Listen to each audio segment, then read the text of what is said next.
आचार्य भगवंत कुंद कुंद स्वामी, जिन्होंने वह श्रवण परंपरा को गौरव बनाया, ऐसे आचार्य कुंद कुंद स्वामी, जिन्होंने भोले प्राणियों को वह आत्मनिधि, आत्मा को परमात्मा बनाने का मार्ग सुलभ किया, जिन्होंने गागर में अध्यात्म सागर को भर दिया।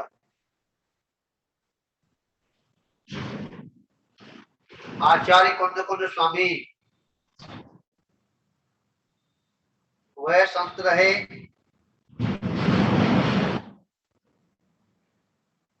कि जिन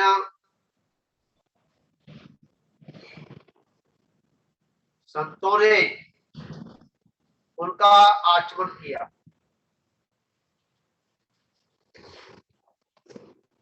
आज भी आचार्य कुंद कुंद स्वामी मंगलाचरण में उनका स्थान है,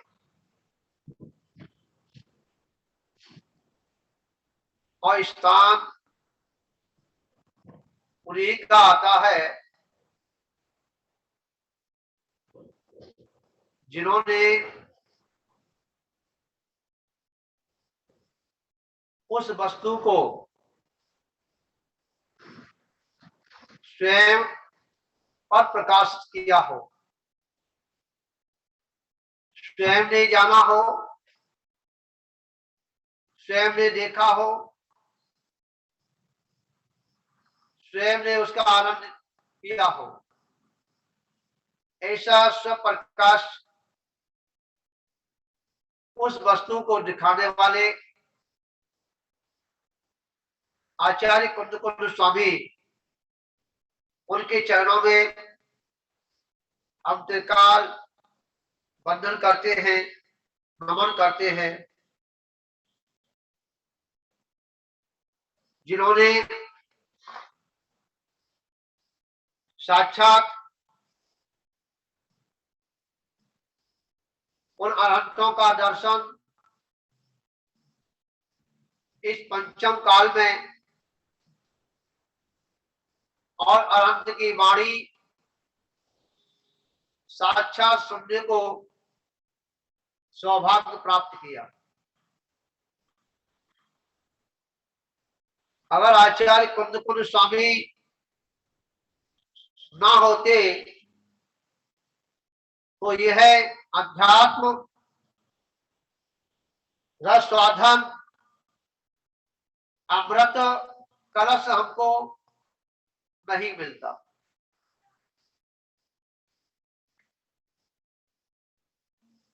आचार्य कुंद कुंद स्वामी ने हमारे ऊपर जो अनुकंपा की कि आने वाला समय हीन सैनम में होगा, हीन ज्ञान में होगा, छद्मस्त प्राणी होंगे, वो इतना उस ज्ञान को कैसे अपने सजोएंगे। तो आचार्य कुंद कुंद स्वामी ने कम शब्दों में ही उस आत्मा का सब कुछ दर्शा दिया। आचार्य भगवंत कुंद कुंद स्वामी जो अध्यात्म प्रेमी थे, और जो आज वर्तमान में अध्यात्म प्रेमी है वह आचार्य कुल को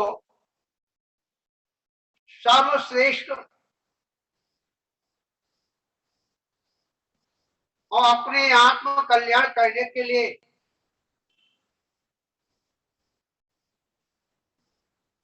वह आचार्य कुल स्वामी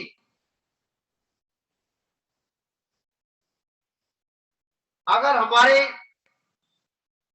इस पंचम काल में अवतरण नहीं होते तो ये अध्यात्म रस साधन भी हमारे बीच में नहीं मिलता। बंधुओं, आचार्य कुल स्वामी यहां दर्शा रहे हैं कि जिसका चारित्र विशुद्ध होगा उसका चित्त भी निर्मल दिखाई देगा। क्या कहा? जिसका चारित्र निर्मल होगा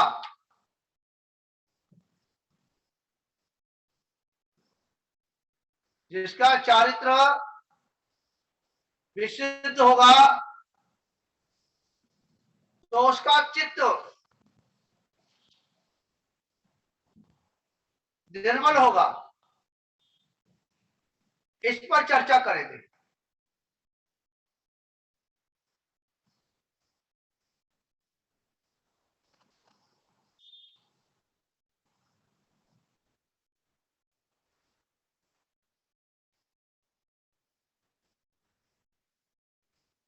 आत्मा में चरण करना,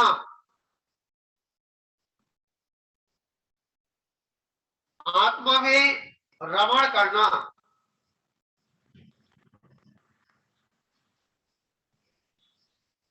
यही चरित्र है। और ये चारित्र ही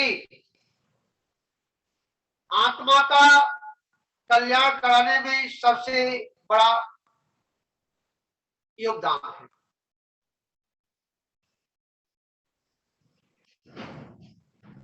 एक बाह्य चारित्र होता है, एक अंतरंग चारित्र होता है।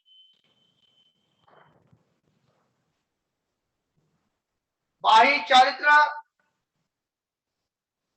अंतरंग चरण में पहुंचाने के लिए, अंतरंग चरण में रमण कराने के लिए बाह्य चारित्र एक साधन है।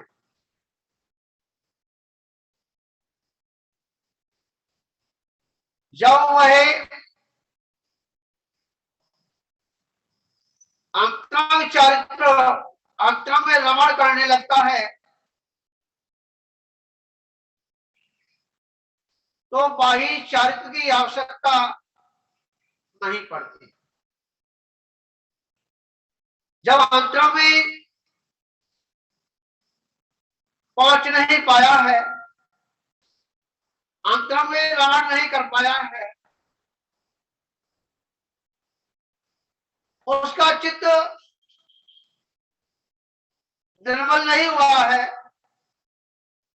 तो आचार्य भगवान कुल स्वामी उन भोले प्राणियों के लिए उन्होंने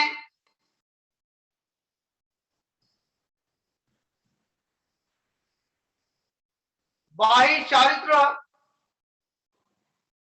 इस पंचम काल में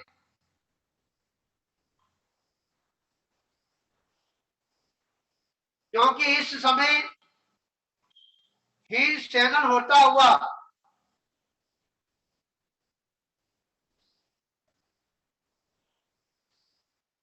और मन भी इतना कमजोर, अगर कोई आंख दिखा दे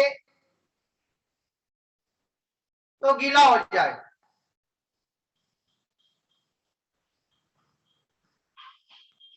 ऐसे हीनल सैनल में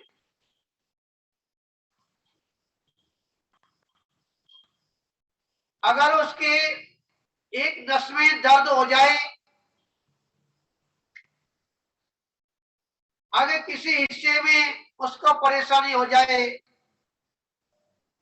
तो उसका चित्त वहीं पहुंचता है और मलिनता को पैदा हो जाता है जी। आचार्य भगवंत कुंद कुंड स्वामी ने जो इस पंचम काल में उन्होंने कहा, भाई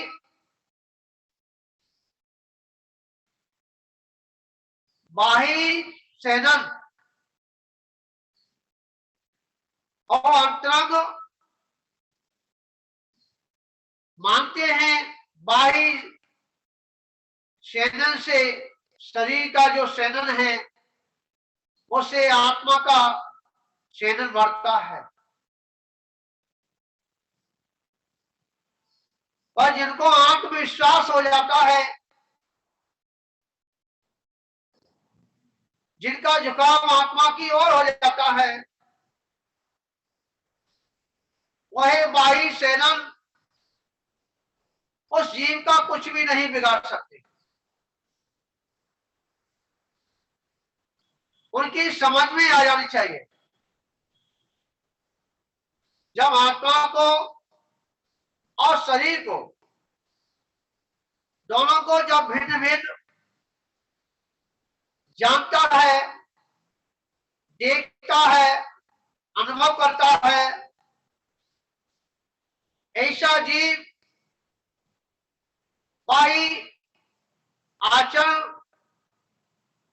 समय के अनुसार कम ज्यादा हो सकता है, पर आत्मबल कम नहीं हो सकता।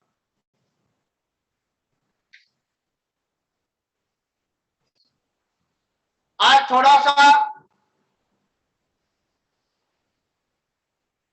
शरीर में अगर कोई रोग उत्पन्न हो जाए और रोग उत्पन्न होने पर उसे वो रोग ही दिखता है, आत्मा नहीं दिखती। ध्यानचंद जी, उसको वो आत्मा नहीं दिखती। और जब उसे आत्मा दिख जाए तो जो रोग जो आया है वह जय जिन्हें करके नमस्तु करके विदा हो जाता है। क्या रखना। इसलिए जो बालक अपनी माँ का पल्लू पकड़ के रहता है उसे कोई पीट नहीं सकता।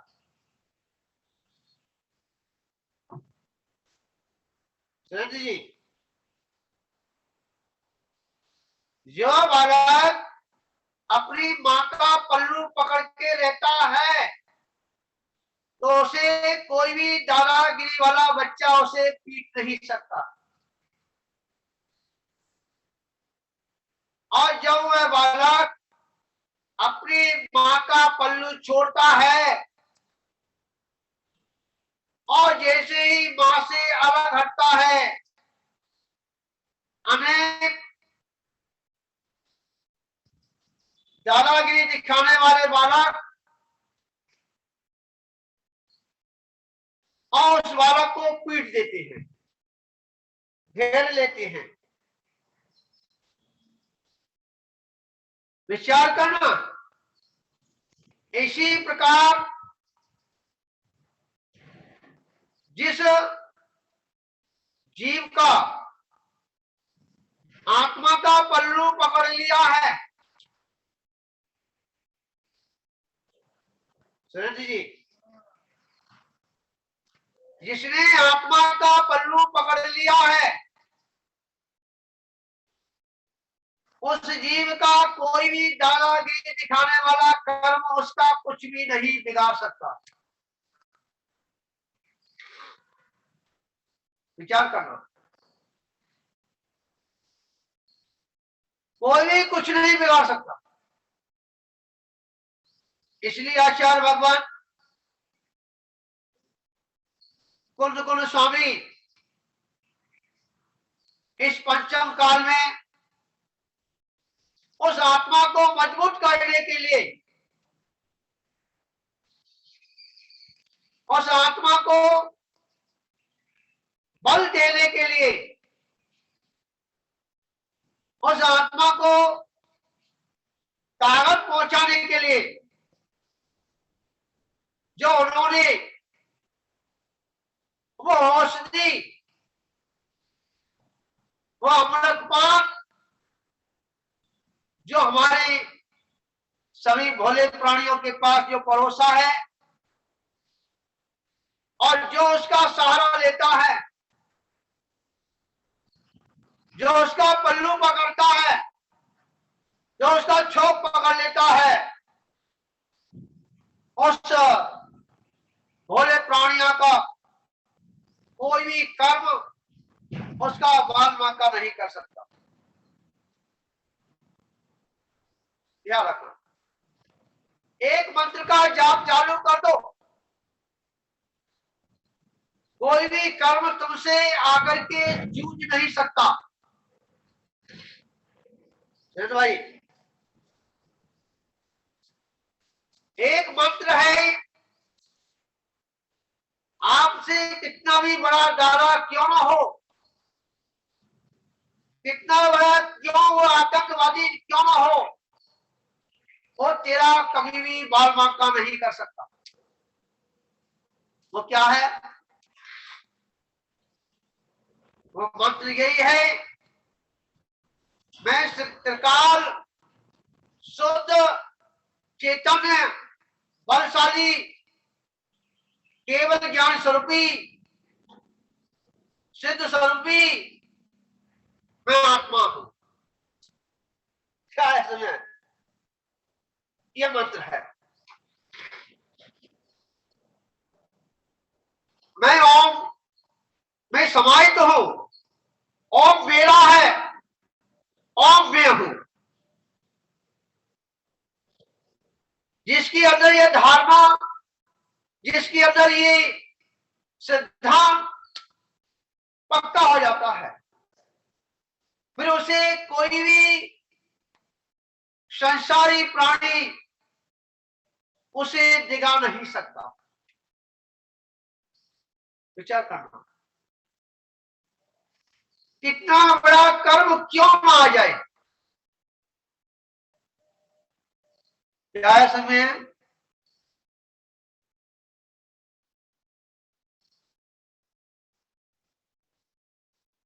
विचार करना महेश जी।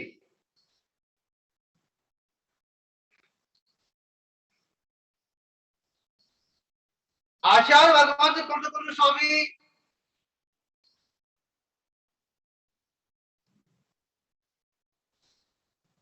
जहां पराधीनता है, क्या कर रहे हैं आचार्य कुंड स्वामी? जहां पर पराधीनता है वहीं पर खिंचा खिंची है। क्या है समझे? विचार करना, जहां पराधीनता है वहीं पर खिंचा खिंची है, वहीं पर सुख दुख है, और जहां स्वाधीनता है वहां पर खिंचा खिंची नहीं, मां सहज भाव है।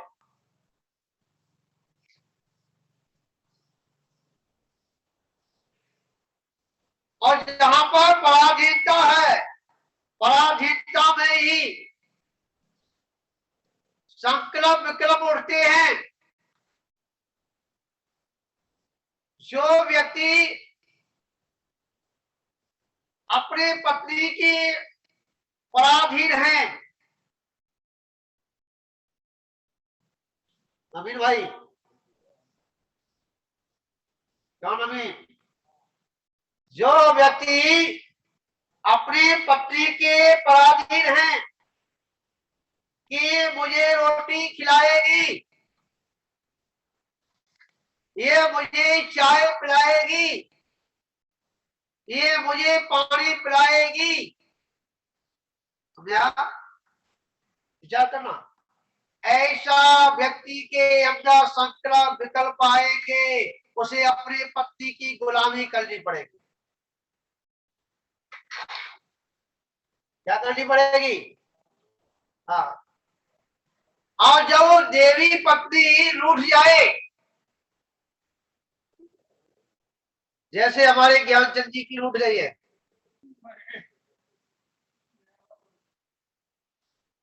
हाँ, जब वह रूठ जाए तो आरती से भी उतारने से वो गलती नहीं है। अब उसका जीवन खराब हो गया। क्या हो गया? ना उसे रात में चैन है, ना दिन में चैन है। क्यों? कि वह पत्नी के प्रति जो आसक्ति थी, वही आसक्ति उसको बेचैन कर रही है। विचार करो। इसलिए आचार्य भगवंत कहते हैं कि पत्नी को पत्नी समझो, पत्नी को सब कुछ मत समझो। क्या कहा? हा? क्या कहा? पत्नी को पत्नी समझो, सब कुछ मत समझो। तो तेरा ये संकल्प विकल्प नहीं उठेंगे और तेरे अपनी पत्नी को सब कुछ समझ लिया तो तेरे संकल्प विकल्प उठेंगे ही, इसे कोई रोक नहीं सकता। जिसने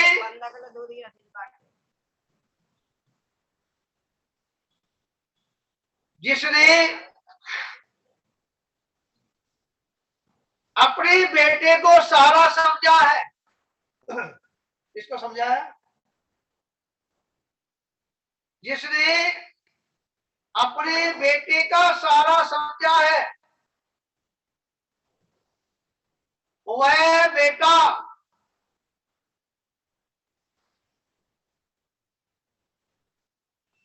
आगे कालांतर में चल के संकल्प विकल्प देगा ही। क्या देगा? इसलिए आचार्य भगवंत कह रहे हैं कि भाई बेटे को बेटा समझो, सब कुछ मत समझो। जब तुम उस बेटे को, कल्पना जी, जब आप उस बेटे को सब कुछ समझ लेते हो तो आगे कालांतर में चल के वही बेटा आपके जीवन में संकल्प विकल्प का जन्म देता है। क्या देता है? और वही बेटा जो है, जब बुढ़ापे में पानी नहीं देता, भोजन नहीं देता, और जिसको सारा समझा था, वहां पर संकल्प विकल्प के अलावा कुछ भी नहीं, यही मिलेगा। क्या मिलेगा? विचार करना। रीमा जी, क्या करना? सबको सब कुछ मन समझना, कुछ अपने लिए भी बचा के रखना। क्या रखना? समझ आया? जो थोड़ा बहुत अपने लिए बचा के रखता है तो कालांतर में चल के वो हमारे काम में आता है। इसी प्रकार इस जीवन को हमने इंद्रियों को सब कुछ समझ लिया है। क्या समझ लिया? हम इस इंद्रियों के लिए 24 घंटे हम उसकी सेवा सुसेवा में लगे रहते हैं। उसके लिए हम अनेक अनेक प्रकार के पदार्थ इकट्ठे करते हैं। विचार करना, स्पर्श इंद्री के लिए हमने स्पर्श इंद्री सब कुछ समझ ली है। क्या करना? उसके लिए हम बैठने के लिए, लेटने के लिए अच्छे अच्छे उपकरणों को इकट्ठा करके जो ये स्पर्श इंद्री जिसको पसंद करती है उसको, भैया जी विचार करना। आचार्य भगवत कहते हैं अगर स्पर्श इंद्री को तेने सब कुछ समझ लिया है, कुछ तेने अपने लिए बचा के नहीं रखा है, तेने अपना उपयोग इसी इंद्री को दे दिया है, तो आगे आने वाला समय तेरे लिए बहुत बड़ा दुख का कारण बनेगा।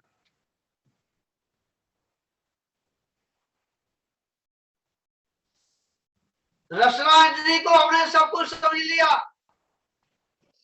सुबह से लेके 24 घंटे, तो भैया जी रसना इंद्री, उस रसना इंद्री के लिए हमें झूठ भी बोलना पड़ता है, दूसरे की डांट भी खानी पड़ती है, परंतु रसना इंद्री जिसकी अपने कंट्रोल में नहीं है उसके लिए अनेक अनेक प्रकार के मिष्ठान पकवान बना बना करके खिलाते हैं। कल्पना जी आजकल तो घर में फुर्सत नहीं होगी, फुर्सत नहीं होगी, कोई सिवैया बना रही होगी बैठी बैठी, हाँ, कोई जो घेवर बना रही होगी, हाँ, और जिस दिन रक्षाबंधन आएंगे उस दिन तो कहना ही क्या पूरा दिन खावे खावे में चला जाएगा, जो आएगा उसको भी खिलाना है और जहां पहुंच जाएगा उसका खाना है। यही हमारी स्त्री क्या अपने इस रचना जी को सब कुछ समझ लिया है। कल्पना जी मां क्या समझ लिया तुमने? महीना और पहले जैसी सावन का महीना लगा तब से सिवैया बनाना चालू कर दी कि ये बिटिया के यहाँ भेजना है। विचार करो,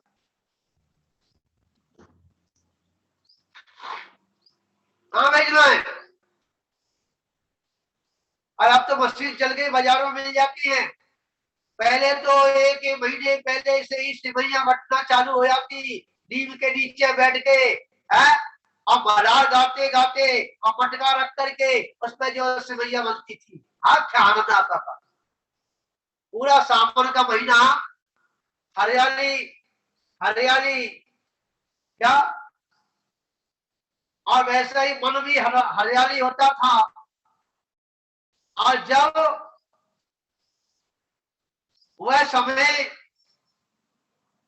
जब मलारे गाई जाती थी, जब नेमी और राजन का समझा भजन सुनते थे और झूला पड़ता था, वो आनंद अलग था। परंतु आज का तो ये सब सब कुछ होने पर भी, सब कुछ देखने पर भी, हाँ, सब चला गया। क्यों चला गया? आलस, प्रमाण, त्योहार भी क्या भैया जी त्योहार भी जो पर्व आते हैं उन पर्वों को भी हमने क्या कर लिया, क्या कर लिया, रेडीमेड बना लिया। क्या कर लिया, रेडीमेड बना लिया। आचार्य भगवंत जी यहां कह रहे हैं जो रचना इंद्री का जो गुलाम होता है, रचना इंद्री को सब कुछ समझता है, वो हमेशा इस रचना इंद्री की गुलामी करता रहता है। हाँ? देख अगर उसमें नमक या मीठा या मिर्ची तेज कम ज्यादा हो जाए, हाँ, फिर तो कहने क्या है, क्या है इसमें विचार करना। रीमा जी अगर खीर में अगर मीठा कम हो जाए तो कैसी लगेगी खीर, कल्पना जी? हाँ, अगर उसमें मीठा ज्यादा पड़ जाए तो, ज्यादा पड़ जाए तो बेकार लगे और कम पड़ जाए तो बेकार लगे। और वही खीर कम ज्यादा वाली अगर मुनि महाराज के हाथ पर रख दी जाए तो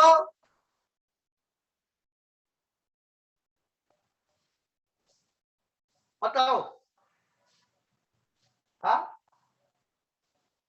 वही खीर ध्यान रखना, अब एक की बात नहीं कर रहा, अब एक की तो भैया भगवान भरोसा है, क्योंकि आजकल तो चौका भी बफर सिस्टम हो गया है। अभी शादियों में बफर सिस्टम होता था, अब तो घर घर जो है बफर सिस्टम चल गया है, ठड़े के बनाना, ठड़े के खाना। हाँ, समझ में आया? आज की रोज कह नहीं सकते, परंतु पहले जो चकिया से आटा पीस करके हाथ से और जो रसोई चढ़ाई जाती थी उसका स्वाद और आज का स्वाद, आज तो सब क्या नीरसी हो गया। हाँ? पहले के साधु के चौका से प्रसाद लेते थे तो अमृत लगता, क्या लगता था, अमृत लगता। क्यों लगता था बताओ, मैं आपको बताऊं क्यों लगता था। कि पहले भैया साधु का आहार नहीं होता था जब तक पानी भी नहीं पीते थे। हाँ? और साधु के लिए चौका लग गया था, पहले नाश्ता बना खा करके तब चौका लग गया है। अब बताओ स्वाद कहां से आ जाएगा। अब वो चौका जो है साधु का प्रसादी रही कि श्रावक की प्रसादी साधु खा रहा है, बताओ।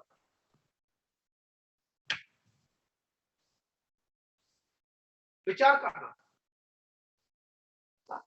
पहले 12 बज जाते, 2 बज जाते, पानी नहीं पीते, पहले मुनि महाराज को आहार कराएंगे उसके बाद में पानी पिएंगे। और जो तीव्रता से ये भूख लगती थी, प्यास लगती थी, और उस भूख में जो भी कुछ लेते थे वो आनंद आता। और पहले ही टंकी फुल है साधु के लिए। हाँ, हो या ना हो, परंतु बनाने वालों को पहले पूरा होना चाहिए। हाँ, और जो किराए के टट्टू बुला ले तो उनके कहने ही क्या, उनके जब पहले से रख जाए। हाँ, विचार करो भैया जी।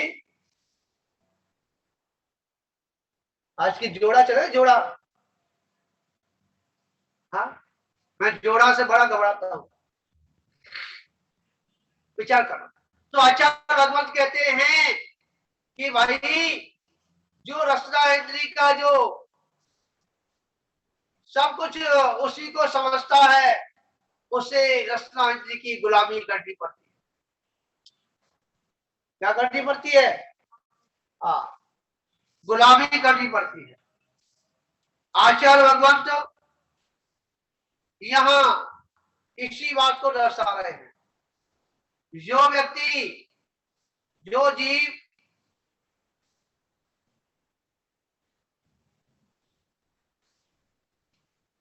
जो व्यक्ति वो ग्रहण इंद्री वो सब कुछ समझता है। सुंदरलाल जी सब कुछ समझता है, वह ग्रहण इंद्री के लिए अनेक अनेक प्रकार के सेंट, फुलेल इत्यादि का एकत्र करता है। क्या करता है? और ये इंद्रियां तेरी कभी हुई क्या? जब तेरा मन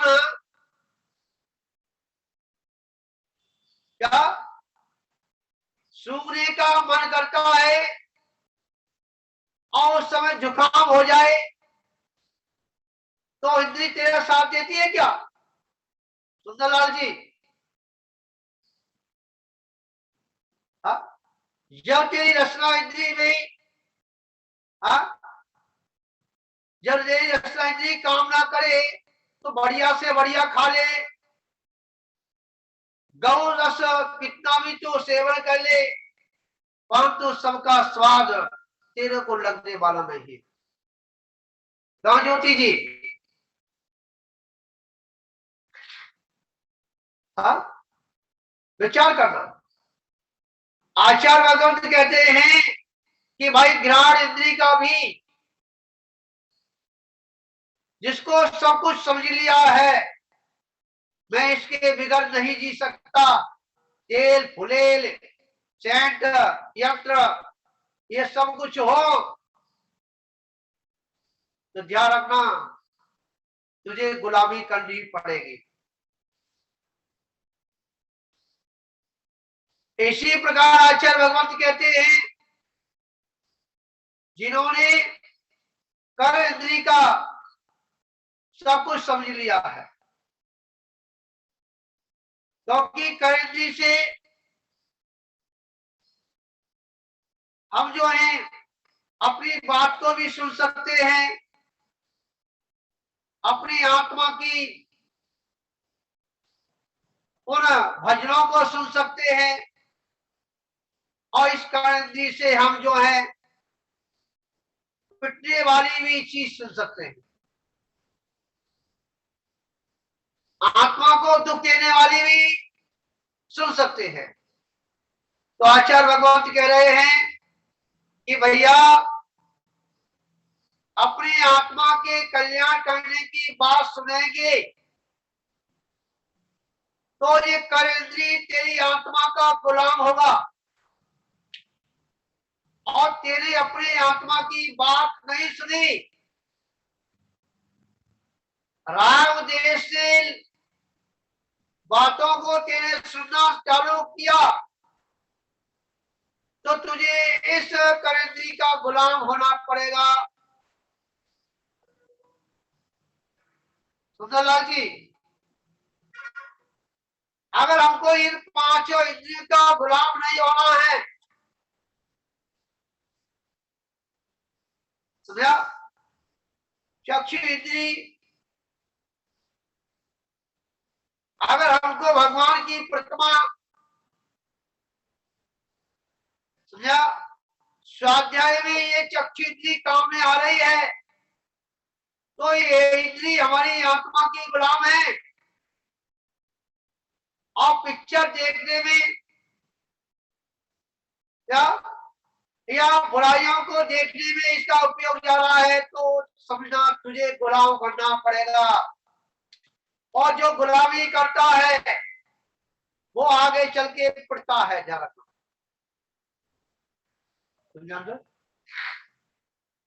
क्या है विचार करना। सुंदरलाल जी क्या कहा?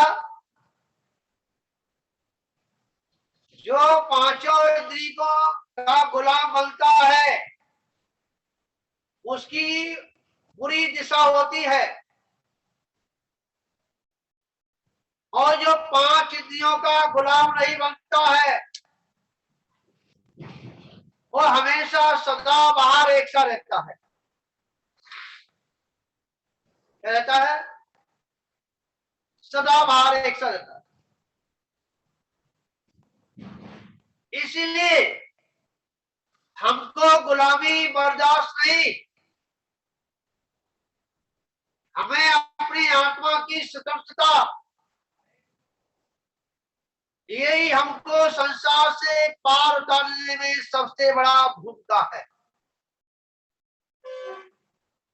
गुलामी किसी की नहीं करनी। जो आलसी होता है, प्रमादी होता है, समझा, जो हरामी होता है वही गुलामी करता है। परंतु जो मेहनत से खाता है, मेहनत से कमाता है, आलस से रहित होता है, समझा, वो कभी भी किसी की गुलामी नहीं करता, ना की है और ना कभी करेगा। कहा समझलाल जी, विचार कर। इसलिए आचार्य भगवान तो कौन स्वामी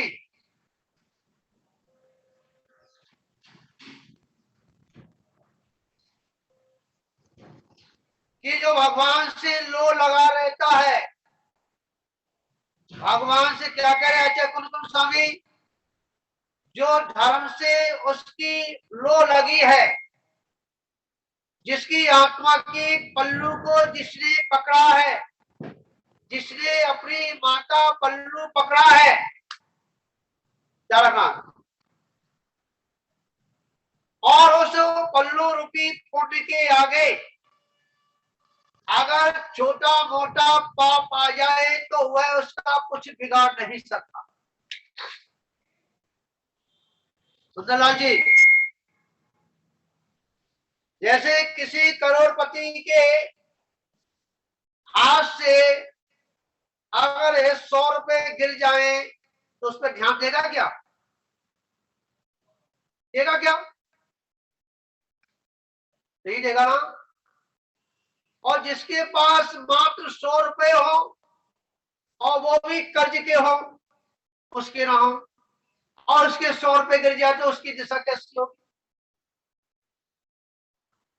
बताओ ज्योति जी, बताओ। 100 रुपए वो भी आपने अपने पति से जेब से निकाल के अलग रख लिए हो, समझ में आया? तो पत्नी किस बात की अगर जेब से न निकाले तो? हाँ, पत्नी है इसलिए हाँ कि पति को परमेश्वर बनाए, परिग्रह से मुक्ति कराती है ना पति को। तो क्या जितना तुम्हारा परिग्रह वो मुझे दे दो, और नहीं देंगे तो मैं जेब से निकालो, आपको परिग्रह दूर कर दूंगी। और मैं परमात्मा बनाने के सबसे बड़े क्या पति पत्नी का रोल होता है क्या? तो आचार्य भगवत कह रहे हैं कि भाई पुण्यशाली जीव को संश्लेषता के निमित्त भी कब मिलते हैं। जो पुण्यात्मा जीव होता है उसको संकल्प विकल्प करने के निमित्त बहुत कम मिलते हैं। अरे भाई, मैं आपसे पूछ रहा हूं कि जिसके पास सब कुछ है वो विकल्प क्यों करेगा?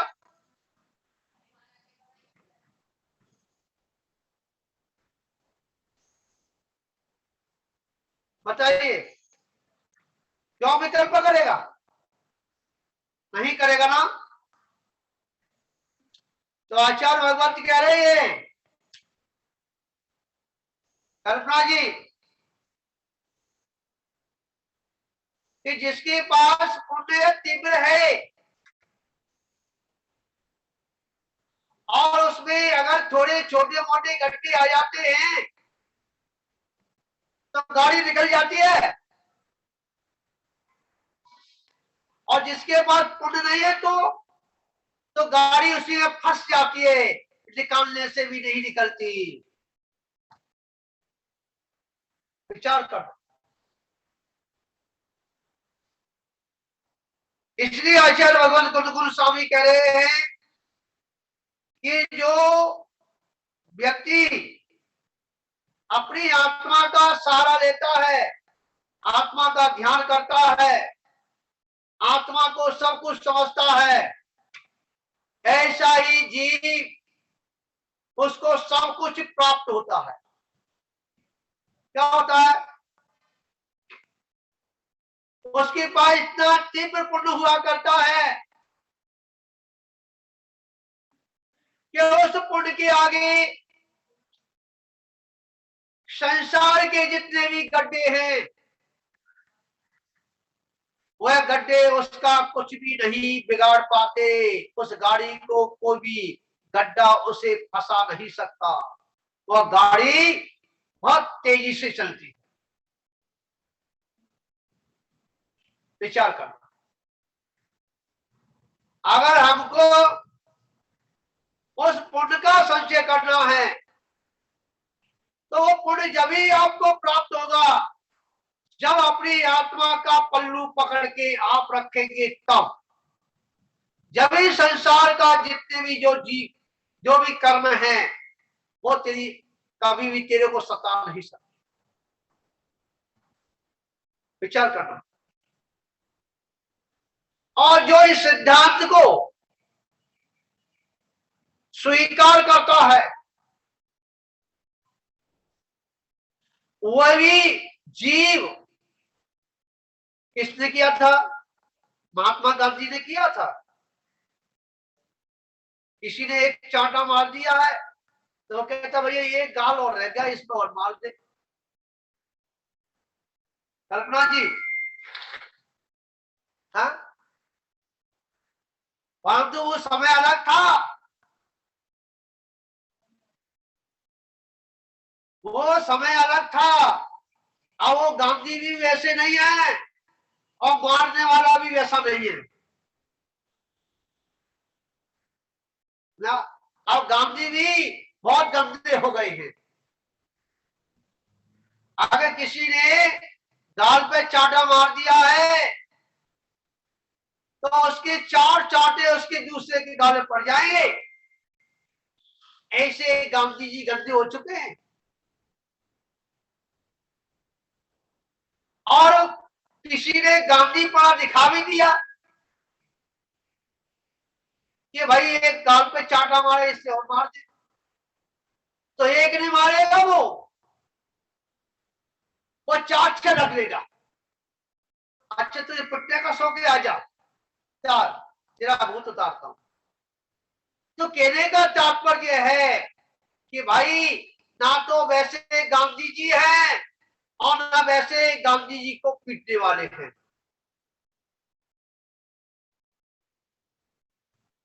विचार करना।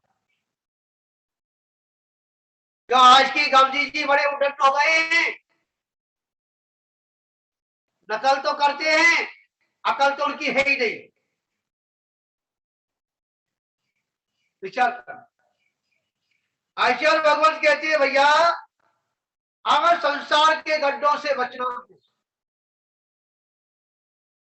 तो अपनी इस आत्मा के पल्लू को पकड़ के रखो। और जो बच्चा अपनी मां का पल्लू पकड़ के रखता है उस बच्चे को कोई भी पीट नहीं सकता। किसी की क्षमता नहीं है, कितना बड़ा आतंकवादी क्यों ना हो, वो झांक नहीं सकता। और जिसने मां के पास रहने पर भी और पल्लू को छोड़ दिया है, समझ में आया? और मां को मां समझता ही नहीं है, ऐसे गद्दार कभी भी बच नहीं सकते, उनकी बुरी हालत होती है।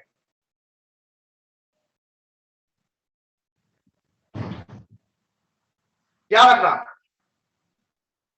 ये गद्दार कहीं दूसरी जगह नहीं है, आत्मा में ही है।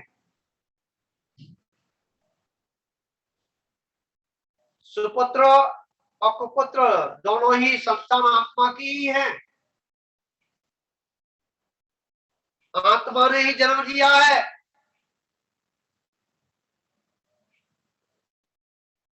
विचार करना। इसलिए जो सपात्र जो बच्चा हुआ करता है वो अपनी आत्मा का, अपनी माँ का पल्लू को कभी नहीं छोड़ता। और जो बच्चा बचपन से ही माँ के आंचल से लगा हुआ फिर भी जो है पल्लू को पकड़े रहता है, वह बालक राम बनता है। और जो बालक माँ के गले का हार को खींचता है, पल्लू को छोड़ देता है, वो रावण बन जाता है। आप समझ लिए? आप समझ लेना, अपने बच्चे को जब दूध पिलाओ ना,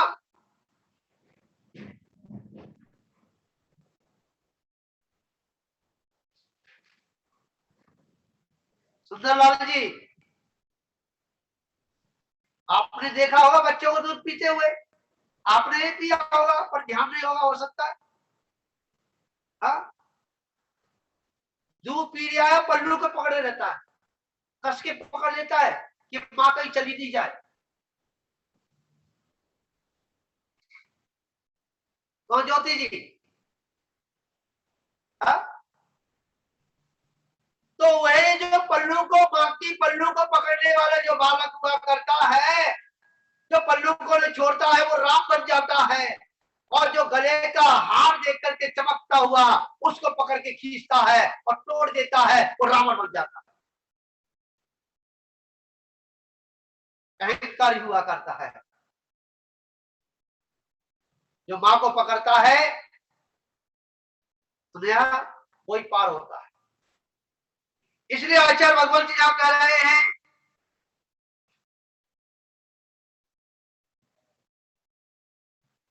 कि जो पुण्य आत्मा जीव हुआ करते हैं उनको संक्लेश और विकल्प करने का निमित्त बहुत कम मिलते हैं।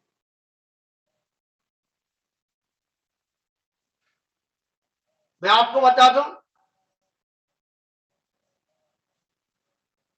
कल मैंने बहुत आनंद लिया था, लोगों को पागल बनाया।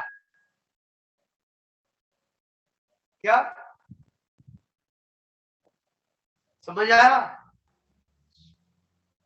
कल शाम को जो है बुखार आ गया। क्या आ गया? बुखार आ गया। अपने भाई यार बुखार आ गया है, शरीर बहुत गर्म हो गया है, एड़ाई आ रही है, शरीर में दर्द हो रहा है। मैं देख तो ये क्या करते हैं, किसी ने हाथ पकड़ा, किसी ने पैर पकड़ा, किसी ने गर्दन पकड़ी। हाँ? क्या हो गया, क्या हो गया? लोग बात देखने लगे। मैंने कहा क्या यही संसार? जिसको देखना चाहिए उसे तो कोई देखने के लिए नहीं आ रहा, और जिसको नहीं देखना चाहिए उसको संसार सबरा उतावला हो रहा देखने के लिए। सुंदरलाल जी, हाँ? जिसको देखना चाहिए, हाँ? उसे कोई नहीं देख रहा, और जो देखने लायक वस्तु नहीं है, हाँ? जिसमें शरीर में गंदा ही गंदा भरा पड़ा है, ये शरीर ही गंदगी से बना है, इसको डॉक्टर भी आ रहा है देखने के लिए, हाँ? इसके लोग भी आ रहे हैं देखने के लिए, और किसी ने ये नहीं पूछा कि महाराज जी तुम्हारा उपयोग कैसा लग रहा है? हाँ? महाराज बड़े परेशान, बुखार आ गया है, कितनी तप रहे हैं। अरे सुबह भी जबरदस्ती बैठा हूं यहाँ पे। अरे महाराज रहने दो। क्या बात हो गई कि बुखार आ गए, बैठो नहीं? कहाँ बैठू? अंदर बैठो। अरे भाई ऐसी कमजोरी किस काम की?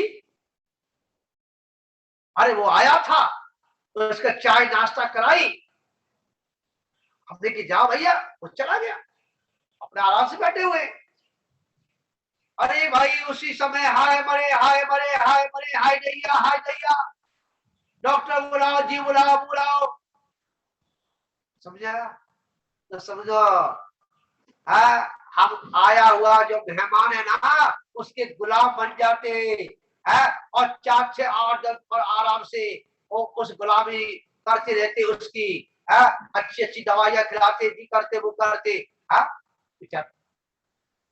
तो हमने तो 8 दिन पहले ही कह दिया था, भैया सुरेंद्र भैया जी है, उनसे कहा भैया देखो, साल में एक बार मेहमान आता है, और सावन के महीना में आता है, और सावन जाने वाले मेहमान आने वाला है। तो अगर साल में एक बार बुखार आता है जी, पक्का है एक बार आता है, तो आएगा तो आएगा, वो तो उससे क्या डरना। तो सुंदर मामा, आया है मेहमान, उसको आधा से लो मां, और चाय पानी पिला दो, बस छुट्टी है, इतनी रखो, ज्यादा मत रखो। ज्यादा रखेंगे तो दवाइयों से जीना पड़ेगा, और कम रखेंगे तो दवाई हमारे लिए जिएगी। क्या जिएगी बताओ? हा? तो आचार्य भगवत कह रहे हैं यहाँ पर, जो अपनी वस्तु को पकड़ के रहता है, उसे कोई भी कुछ भी नहीं बिगाड़ सकता। हाँ, और जो अपनी वस्तु को छोड़ देता है, उसे संसार में कहीं ठिकाना है ही नहीं। विचार कर,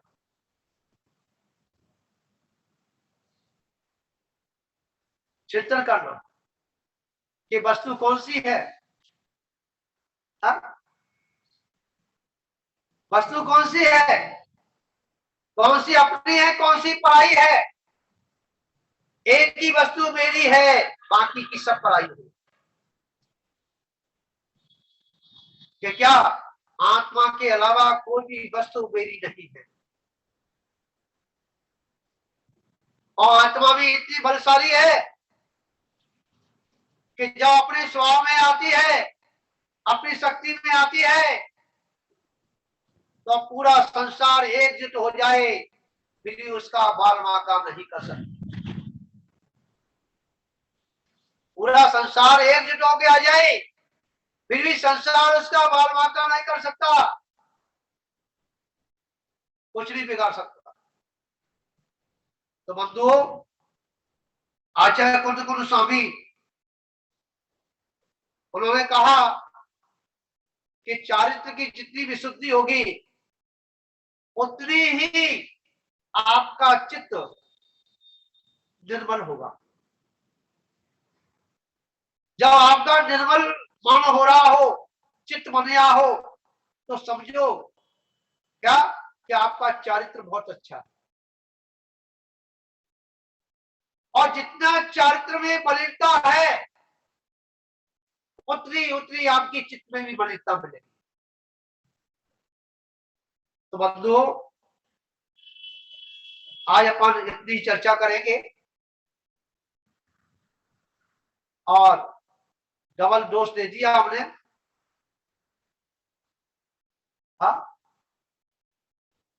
पीछे से खबर आ रही है महाराज जी अब बंद करो, हाँ, क्योंकि स्वास्थ्य सही नहीं है। हाँ? यही तो होता है टांग खींचने वाला। विचार कर, तो सभी को, जितने भी लोग जूम के माध्यम से आचार्य कुंज स्वामी को जिन्होंने सुना, और आचार्य कुंज स्वामी जो चिट्ठी लेके गए, उसको हमने पढ़ा, सर्वज्ञ की वाणी को। और ये सर्वज्ञ की वाणी सभी की है, सर्वज्ञ की वाणी सभी की है, और सभी को है, और जो इसको अपनाता है वही अनंत बनता है, वही जिनेन्द्र बनता है, वही जिन बनता है। और जो नहीं अपनाता है, तो ध्यान रखना, उसे कुछ भी प्राप्त नहीं होता। तो बंधुओं, सभी को, जितने भी लोग इस जूम के माध्यम से जुड़े हुए हैं, उन सभी को मेरा कोटि कोटि आशीर्वाद है कि आपका जीवन मंगलमय हो, आनंदमय हो। और अब हमको 5 इंद्रियों के लिए, 5 इंद्रियों को हमें सब कुछ नहीं समझना। जो सब कुछ है वो मेरे पास है, उसको समझेंगे तो ये इंद्रिय हमारी इस आत्मा की गुलाम होगी। और जो आत्मा, जो मोक्ष मार्ग में जो साधक है, साधन है, उनको हमको उपलब्ध कराएगी। अगर हमने इस इंद्रियों के लिए सब कुछ समझ लिया, इंद्रिय सब कुछ है, इस आत्मा को गुलाम होना पड़ेगा। और जब गुलाम होगी तो हमेशा के लिए ये पिटता रहेगा, आत्मा पिटता रहेगा। इसलिए हमें आत्मा को पिटाना नहीं है, हमें आत्मा को दुखी नहीं करना। आत्मा त्रिकाल शुद्ध है, चेतन स्वामी है, ऐसा चिंतन करते हुए अपने जीवन को सफल बनाएंगे। भगवान महावीर स्वामी की जय।